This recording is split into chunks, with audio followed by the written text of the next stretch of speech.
Hello, my name is Robert Marquez. This video is about Model View Presenter, the repository, unit testing it. In the prior video, we covered the repository, but in this video, we're going to actually exercise the repository using unit testing. In this video, we'll also cover how the service layer uses the repository.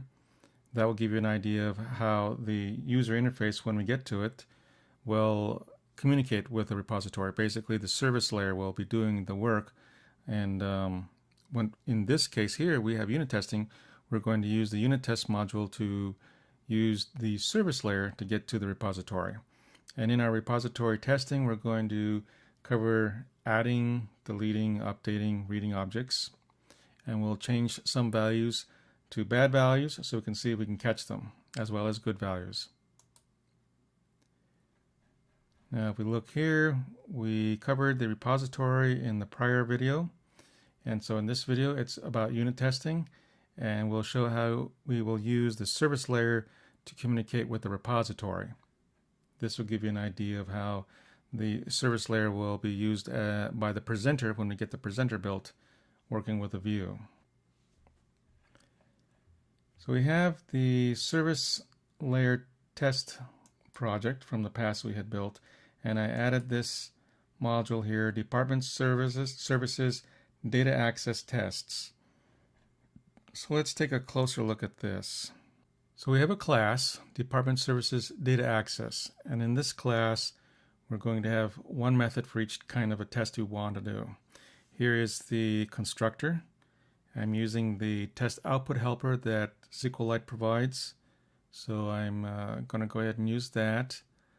I have a connection string that I'm building right here programmatically. I'm not going to pull it from the config file, and that's because I want to use this special folder values here that will allow me to get a file path using the logged in user account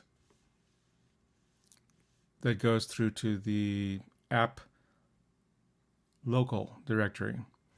And we can see here that I'm going to be using a unit test folder. And here is the SQLite data table name, or actually the database name. And once I have my connection string, I will pass that in here on an instance of department repository. So we have a repository we built, but we want to pass it this connection string coming in. So once we have the instance of a department service created, we have two fields here that we'll be using, the test output helper and the department services object. Now we're ready to begin our testing. As you recall from a prior video, that every method that has the word fact on top of it is an actual test for the xUnit product.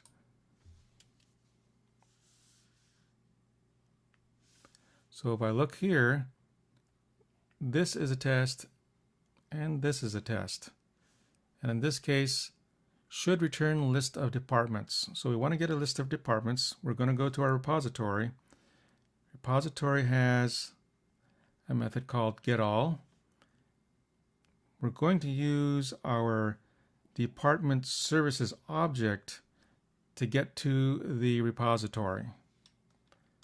So let's take a quick look at our service layer, because we're going to go through a service layer. So if we look at the service layer, we can see the repository exact names here. There's add, update, delete, getAll. These are all familiar names we saw in the repository in the prior video.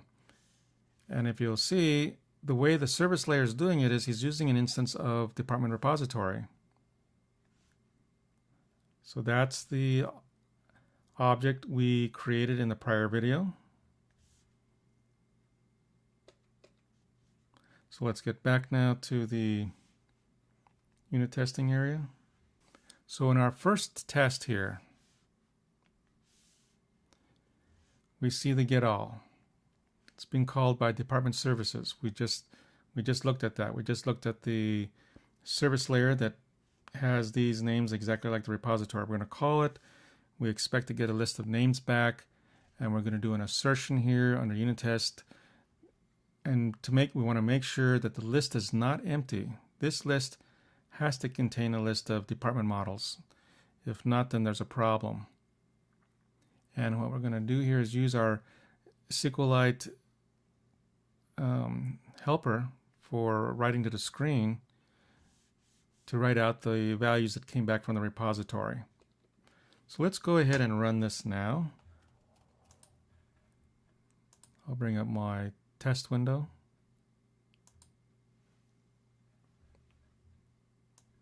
Now normally we'd have an interface like a GUI or perhaps a console app, but you don't have to do that. As you can see, we can go right through our unit test class here and do these tests. So I have a category for data access validations. And I'll go ahead and run the one for get all. Let's see. List of departments. That was the one. If I double click here, that's this one. Let's go ahead and run that.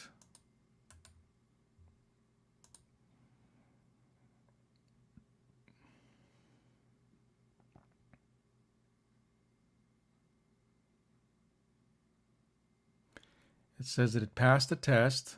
What we want to do is click on it and check the output. And there is the list of department information it brought back. This came back from the repository. So we know that the get all operation for the repository is working just fine.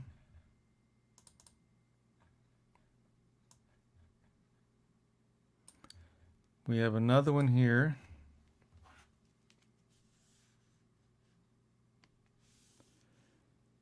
We did the get all. Now what we want is the get by ID. So let's go there. Move this Test Explorer out of the way.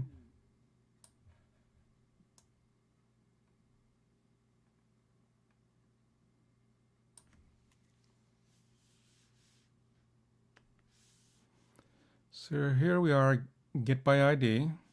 Again, we're going to go through our services object, department services object, and we expect to get a department model back. This is an object coming back from the repository. And we'll make sure that it's not null because it starts out null, but if we're successful, it will not be null. It will actually be a department model. And we want to make sure that when it comes back, the ID inside this model matches the ID we're asking for. We're asking for department model with an ID of 1, that we want that to come back. And then we'll look at the results. So let's take a look at this one.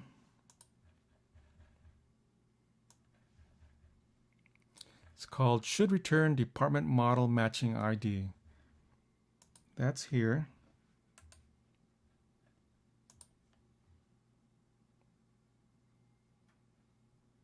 Says that it passed. We'll take a look at the output. And there it is. It's only one department model object. So it's successful.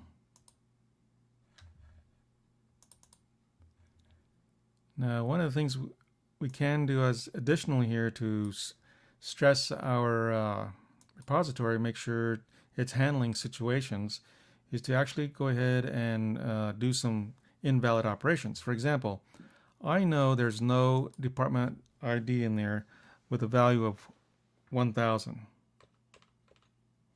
So let's run that and see what it says.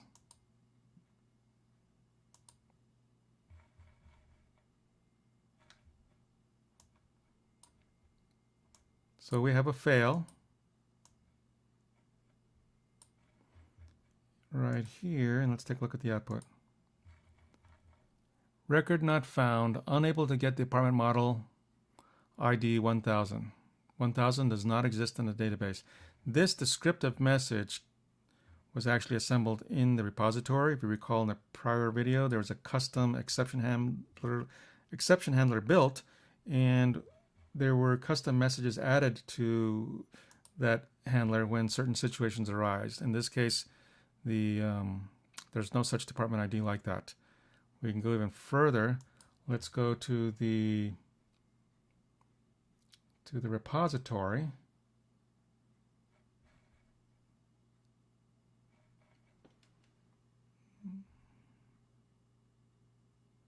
It's inside the infrastructure layer, data access, repository, and we're right now at the get by ID, so let's go ahead and expand that. And let's suppose something happened to one of the columns. For some reason, a column name we expect to be there is no longer there. I'm going to change the name in the SQL so it won't find that. And let's see how the unit testing handles that.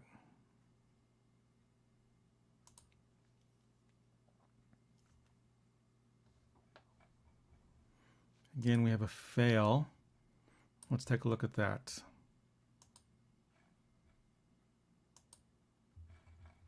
So we get a trace, a stack trace in the return, which we captured from the exception. And it says, SQL logic error, no such column, ZZZ department ID. That's the one we specified in the SQL. So we know if something changes in the table like a column name, we're going to catch it here in our repository. It'll notify the caller of that problem. So let's go back to the repository and correct that SQL on the column name. But let's suppose the table name changes. Somebody shouldn't have done it, but they've changed the table name for some reason. What will our repository tell us when we try to run a test against it?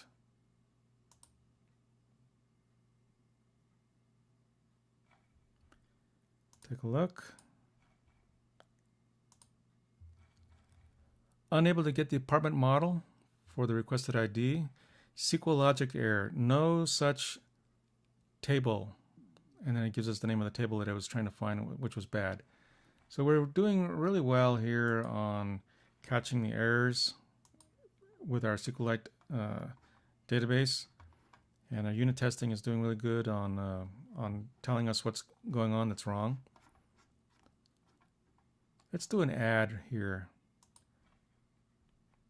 Let's take a look first at the database and see what it has inside of it. I'm using DB Browser for SQLite.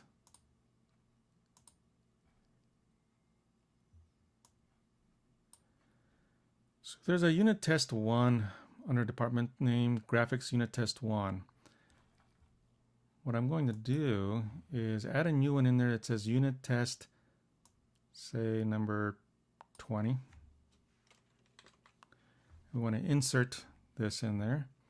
And we want it with a city location of Denver and a department name of unit test 20. We know there's a constraint. You can't have a document name, a department name, and a city location. Though that pair cannot already exist. So I've made it not possible since I've changed the actual department name. Let's go ahead and run a test on this one. It says should return success for add. That's this one. So let's go ahead and run a quick test on that. And by the way, before I do that, let me just go over how the repository is going to use that.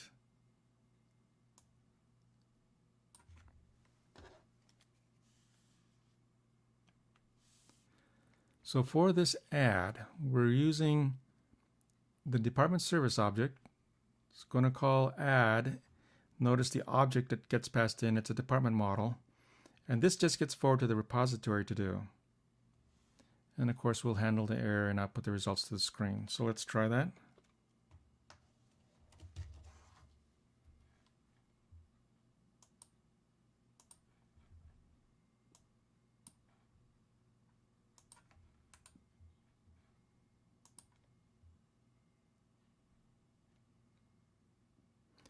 It says the add was successful. It passed. Let's take a look at the output.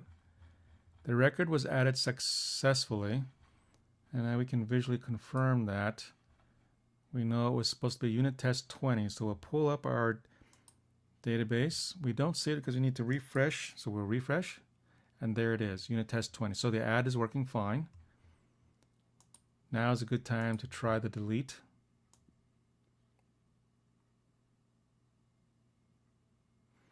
So here is the delete.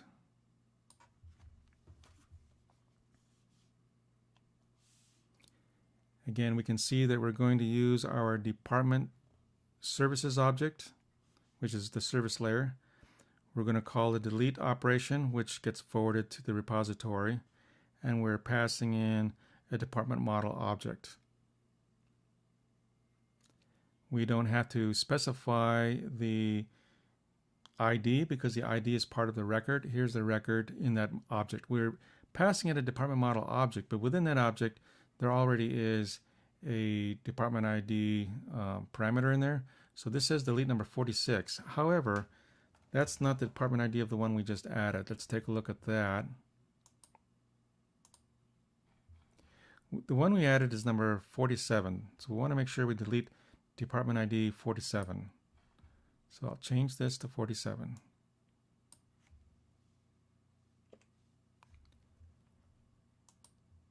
And we'll go ahead and run this one, which should return success for delete.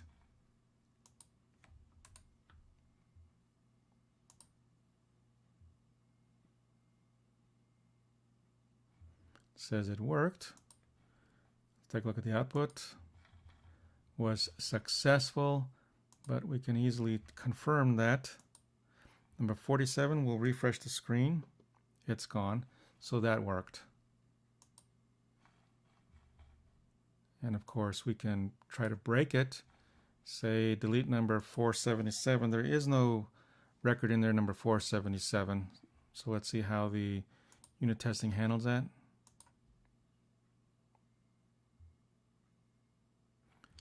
It says it failed. Take a look at the detail on that. Department model could not be deleted. It could not be found in database. So that's very descriptive, and we have a stack trace with that. And it's a error on status. So we caught that. We know if the wrong department ID is being used.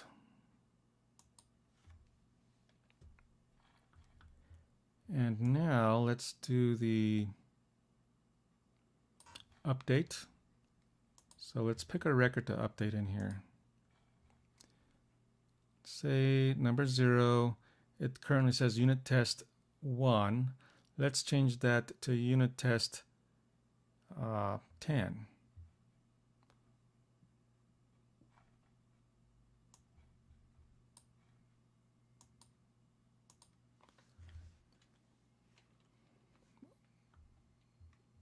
This will mean unit test. Actually, we shouldn't change the department ID. Let's pick a different field.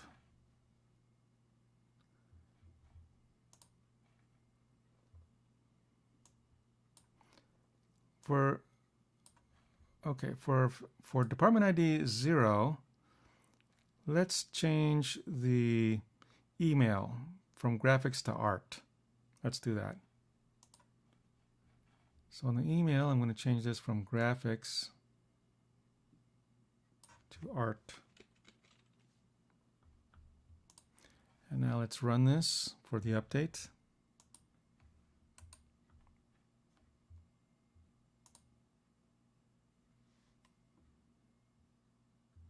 It says it completed, so let's take a look. It says it was successful. Let's verify that. Take a look at our database. Record 0. The email is supposed to be art, so let's refresh the screen now. And it's art, so the update works. And the update was accomplished. Let me get back to that. The update was accomplished through here. We went through our service object again. We called update. We passed it a department model object. This is the object right here we created with a department ID of 0, and we changed the value to the word art. And that worked. We found it updated to that. So what we've done is we've demonstrated the use of the repository. We've tested it a little bit, checked for some errors, and we checked for valid operations. So everything's looking good. The repository is functional enough for us to go to the next step. The next step is going to be the user interface, which is the view. Of course, the view won't be running without the presenter, so we're going to have to kind of work that out on our next video. Probably dress up the view first. It'll be a very limited functioning view because we want the presenter to really do most of the work. And the more simple we make the behind the scenes on the view will be better for us because we really won't have much to test in the view. It will really be the presenter that we have to test. That's all for now. Thank you for watching.